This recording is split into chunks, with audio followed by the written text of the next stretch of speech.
A Bushman story. This is the story of Baptiste. He was born in Cloncurry in 1928. I guess you can say that he lived most of his life on the land, droving and doing rodeos mainly. He grew up on a property outside of Mount Isa. He was a bit of a wild child. He had to be dragged to school as he didn't want to go. His parents split up in 1935, so he went with his dad, who was mad on finding copper. When he was 12, his dad and his older brother decided to get together a droving plant, and he went with them. He spent a lot of time in his teens as an adult early on the land, droving in the Northern Territory. In those days it would take 5 to 6 months to get from Borroloola to Windora. He started out working around Malapunya Station in the 1940s, near Borroloola. Malapunya was owned by the Darcy family, and they were quite legendary around those parts. It was there as a kid that he met his future wife, Kate, who was one of 15 kids. He didn't marry Kate till sometime later in 1954, outside the front gate of Malapunya. By the time he was 16, he had helped bring in 1,500 head of bullocks from the Western Australia border. Sometimes there was no water, and when there was, it was about 18 miles apart, which normally took a day and a half to get to the next waterhole.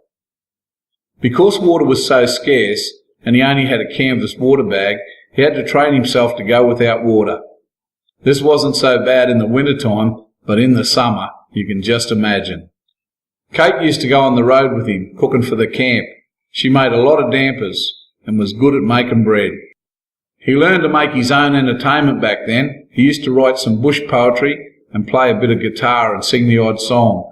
He wrote a few songs as well. Since he had a stroke and broke his hand, he's never picked it up again. He got his hawker's licence and sold rodeo equipment. He loved to rough ride and started to get more and more interested in rodeos.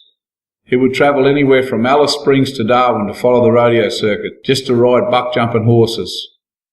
Back in the 60s and 70s, he moved the family to Mount Isa and was heavily involved in starting the rodeo. He'd rodeoed for about 5 or 6 years. He went down a few times and never really got hurt, although his wife Kate would probably disagree. His life has had its ups and downs. There have been times when he's been on top of the world and times when he's been stony broke. But all the time, he was also determined to better himself. He couldn't read or write, so he decided to teach himself. He retired about 20 years ago, and Kate and he settled in Cloncurry. Before retiring, they started the saddle shop there. They converted the old dry cleaners. They made saddles and ended up making all sorts of Western clothes, shirts, jeans, coats and belts, all self-taught. He had his own label called Rodeo Saddle Shop. The shop ended up being quite successful and is still going strong today, although it has changed hands. His roving days are gone. By today's standards, you could say that he's lived a hard life, but he wouldn't change a thing. His advice to others is, think about what you're going to do and do it.